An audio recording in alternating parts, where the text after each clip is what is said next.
Molecular basis of inheritance के नए lecture में आपका स्वागत है।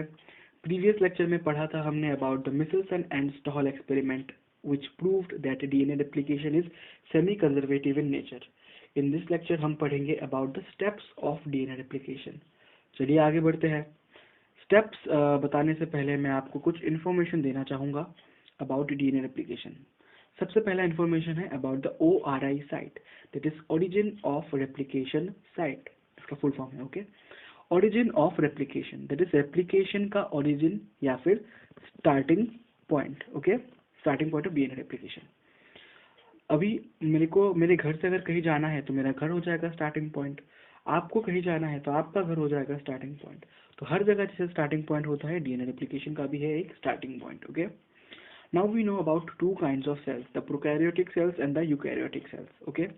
प्रोकैरियोटिक सेल्स के डीएनए कैसे होते हैं? सर्कुलर होते हैं। उन सर्कुलर डीएनए में बस एक स्टार्टिंग पॉइंट होता है या फिर एक ओआरआई साइट होता है।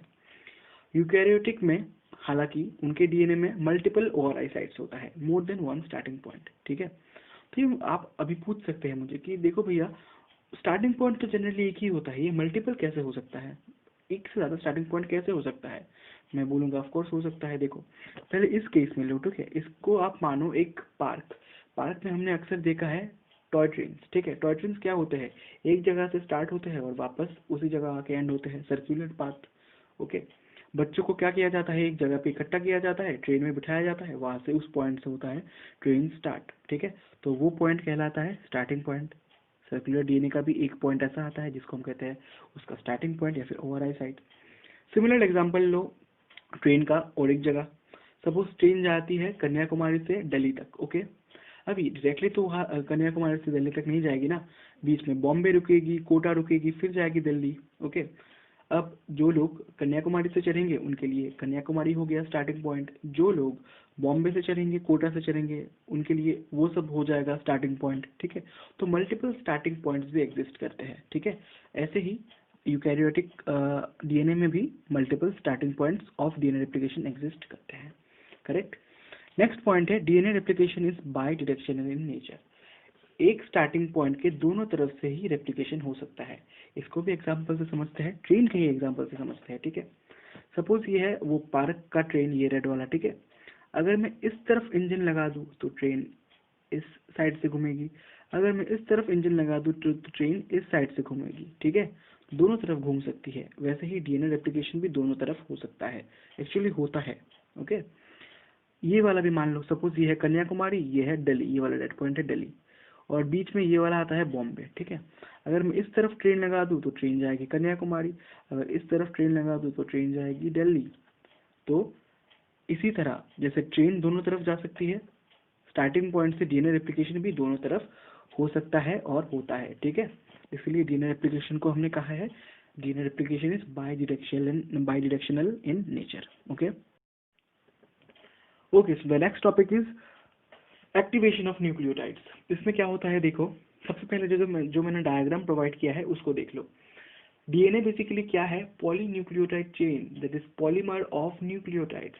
तो न्यूक्लियोटाइड्स क्या हुए? मोनोमर और रो मटेरियल, ठीक है। न्यूक्लियोटाइड्स क्या है?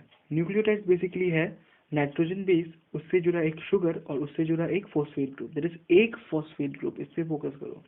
दैट इज जो रो मटेरियल है या फिर मोनोमर है वो क्या है? Monophosphate nucleotide. वही रो मटेरियल आपस में जुड़ के पॉलीन्यूक्लियोटाइड चेन बनाएंगे, करेक्ट।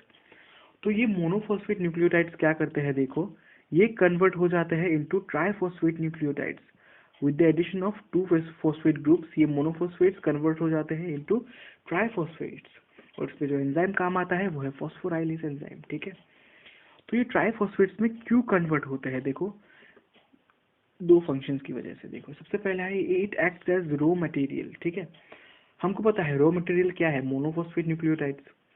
तो ट्राइफॉस्फेट्स कैसे एक्ट एज रो मटेरियल? देखो ट्राइफॉस्फेट्स टूटेंगे इनटू मोनोफॉस्फेट्स, रेप्लिकेशन के दौरान ये ट्राइफॉस्फेट्स ब्रेक इनटू मोनोफॉस्फेट्स, ठीक है। तो उन्होंने रो मटेरियल्स प्रोवाइड कर दी, तो पहला फंक्शन हो गया ये। दूसरा फंक्शन देखिए क्या होता है, हमको पता है जो डीएनए स्ट्रैंड है वो पॉलीन्यूक्लियोटाइड चेन है, दैट इज एक न्यूक्लियोटाइड से जुड़ता है दूसरा, दूसरे से जुड़ता है तीसरा। ये न्यूक्लियोटाइड्स आपस में कैसे जुड़ते हैं? With the help of phosphodiester bond. हमको पता है ये फॉस्फोडाइएस्टर बॉन्ड फॉर्म करता है एक एंजाइम जिसका नाम है डीएनए पॉलीमरेज, और बॉन्ड फॉर्मेशन के लिए चाहिए होता है एनर्जी। तो डीएनए पॉलीमरेज को एनर्जी चाहिए होती है to form these phosphodiester bonds. तो जब ये ट्राइफॉस्फेट्स टूटते हैं into monophosphates, they release a lot of energy, ठीक है। वही एनर्जी इस्तेमाल करता है DNA polymerase to form these phosphodiester bonds. तो दूसरा फंक्शन हो गया provides energy to DNA polymerase during formation of phosphodiester bond. तो आपको क्लियर हो गया होगा ये चीज, ठीक है। तो ट्राइफॉस्फेट्स कहाँ प्रेजेंट होते हैं? न्यूक्लियोप्लाज्म में। जब रेप्लिकेशन का टाइम आता है तभी ट्राइफॉस्फेट्स कन्वर्ट हो जाता है मोनोफॉस्फेट में, जिसके दौरान रिलीज होती है एनर्जी। वो इस्तेमाल करता है डीएनए पॉलीमरेज और फॉर्म करता है phosphodiester bonds. Clear? Okay. Last information है, कहाँ होता है, एक्चुअली कहाँ नहीं, कब होता है ये डीएनए रेप्लिकेशन?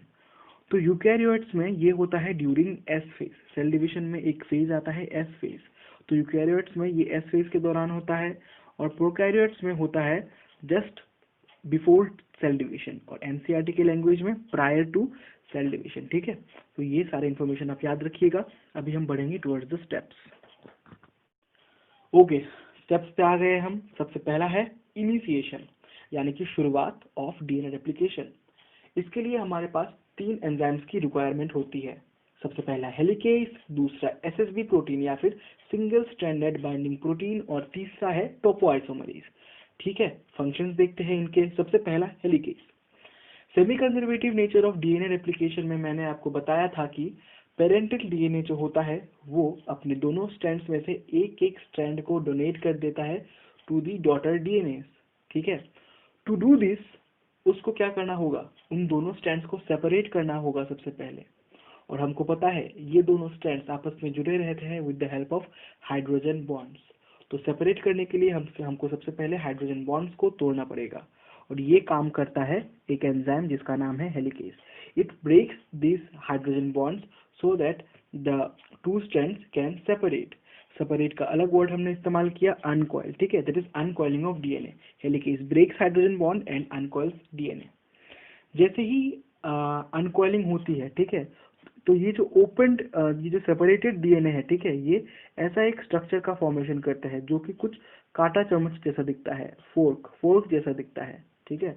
इसलिए हमने इस स्ट्रक्चर का नाम दिया है रेप्लिकेशन फोर्क, ठीक है। तो रेप्लिकेशन फोर्क फॉर्मेशन होता है इन इनिशिएशन, ओके। दूसरा एंजाइम है SSB protein. SSB protein prevents recoiling. कैसे? देखो, जैसे ही हेलिकेज एंजाइम आगे बढ़ता जाएगा to break this hydrogen bonds, पीछे रहने वाले डीएनए क्या करेंगे? वापस उनके पास एक टेंडेंसी रहती है ये वापस जुड़ जाए बाय फॉर्मिंग हाइड्रोजन बॉन्ड, तो फिर तो काम चौपट हो जाएगा।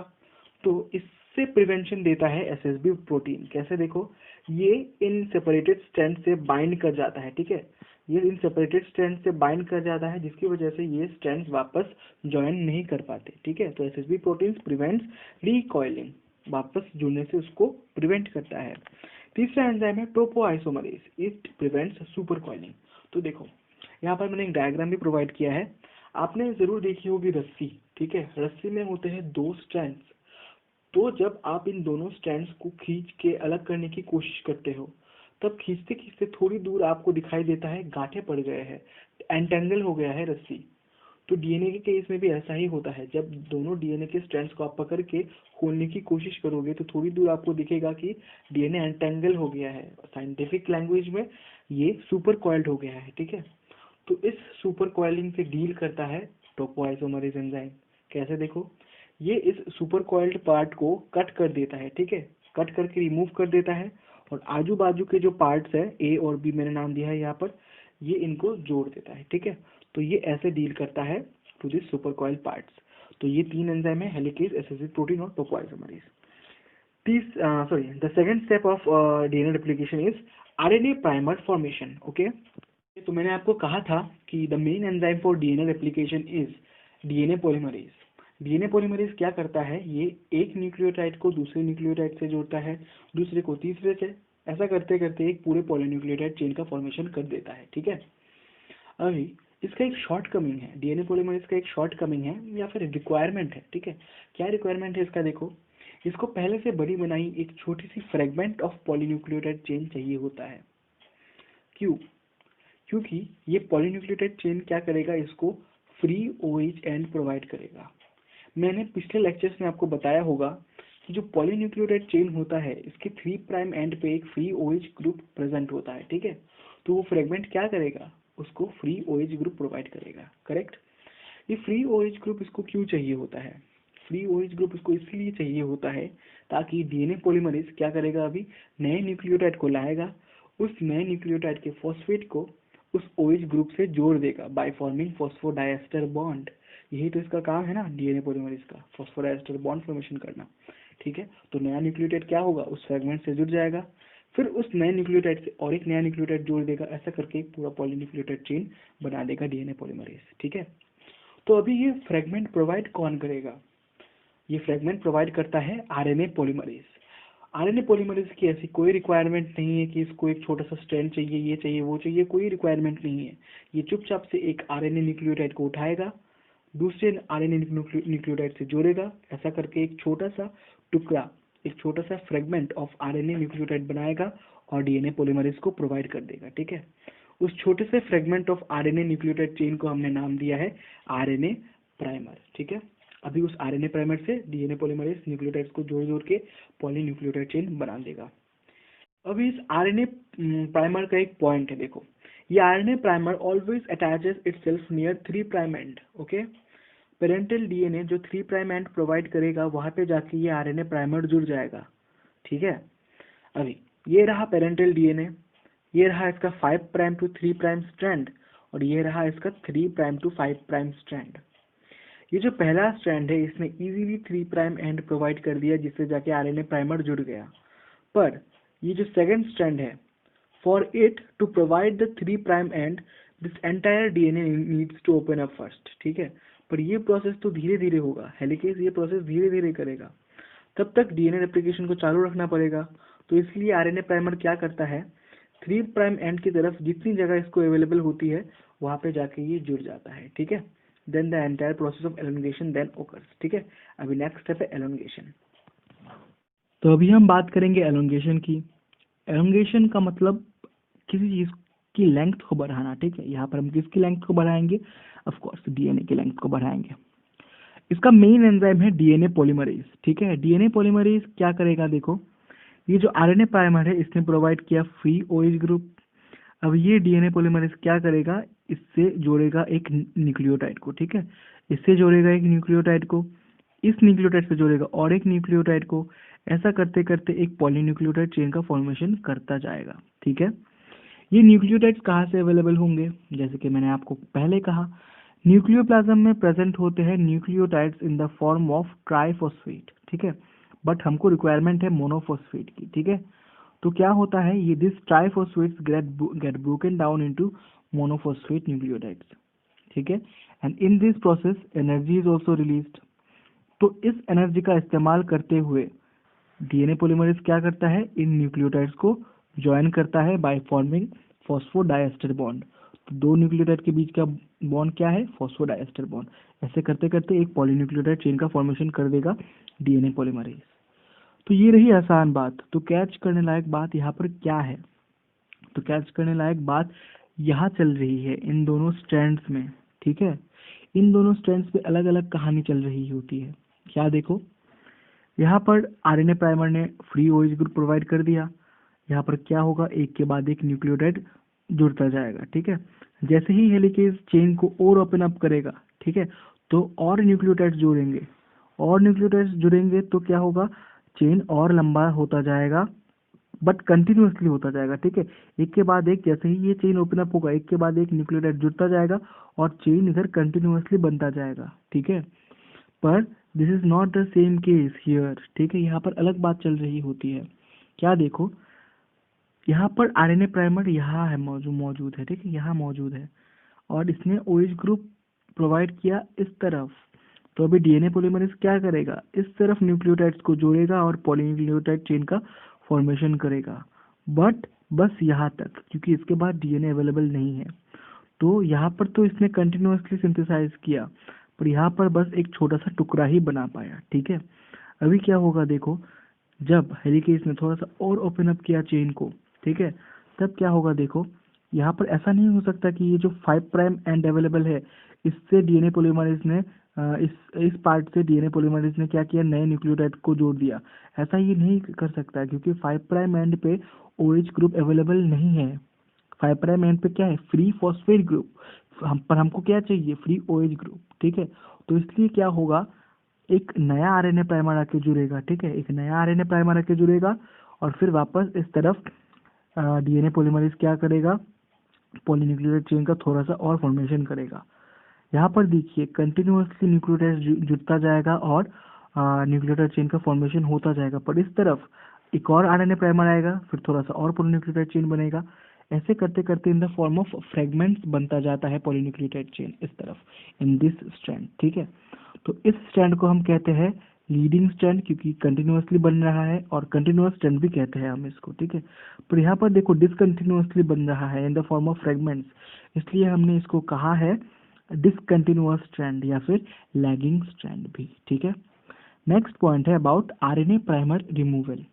देखो हम बनाने जा रहे हैं डीएनए, तो हमको आरएनए की कोई ज़रूरत नहीं है, तो यहाँ पर क्या है, आरएनए प्राइमर मौजूद है। क्या करेगा ये आरएनए प्राइमर, हमको चाहिए जब डीएनए, तो क्या करेगा, इस आरएनए प्राइमर को अभी कुर्बानी देनी पड़ेगी। आरएनए प्राइमर यहाँ पर रिमूव हो जाएगा, ठीक है। ये आरएनए प्राइमर को रिमूव कौन करेगा, डीएनए पॉलीमरेज, ठीक है। डीएनए पॉलीमरेज ने क्या किया, इन आरएनए प्राइमर्स को रिमूव कर दिया और इनकी जगह भर दी डीएनए के टुकड़ों से, ठीक है। यहाँ पर अभी डीएनए के टुकड़े आएंगे और जुड़ेंगे, ठीक है। अगेन बात वही आ गई कि देखो इस तरफ तो पूरा कंटिन्यूअस चेन का सिंथेसिस हो गया, यहाँ पर वापस हमको फ्रेगमेंट्स दिखाई दिए, करेक्ट, क्योंकि फ्रेगमेंट्स के फॉर्म में यहाँ पर होता है ना डीएनए का फॉर्मेशन, तो हमको फ्रेगमेंट्स दिखाई देते हैं। तो इन फ्रेगमेंट्स का नाम है ओकाज़ाकी फ्रेगमेंट्स, ठीक है, ओकाज़ाकी फ्रेगमेंट्स। अभी डीएनए हमको टुकड़ों में चाहिए कि एक कंटिन्यूअस चाहिए, ऑफ कोर्स कंटिन्यूअस चाहिए, तो ये इन टुकड़ों का हम क्या करेंगे, इन टुकड़ों का भी जोड़ेंगे। कौन जोड़ता है इसको, इसको जोड़ता है डीएनए लाइगेज। डीएनए लाइगेज क्या करेगा, इन टुकड़ों को जोड़ देगा और एक कंटिन्यूअस स्ट्रैंड का सिंथेसिस करेगा, ठीक है। Lastly the Okazaki fragments are joined by DNA ligase, correct. तो इसी तरह क्या होगा, डीएनए रहा, ये डीएनए ओपन अप हुआ, धीरे धीरे करके दोनों चेन्स पे नए स्ट्रैंड का फॉर्मेशन होता जाएगा और अल्टीमेटली 2 डॉटर डीएनए हमको मिल जाएंगे। तो यहाँ पे ख़त्म होता है हमारा डीएनए रेप्लिकेशन। नेक्स्ट लेक्चर में आपको प्रोवाइड करूँगा flow chart of DNA replication, ठीक है, और साथ में हम पढ़ेंगे about RNA. Thank you so much.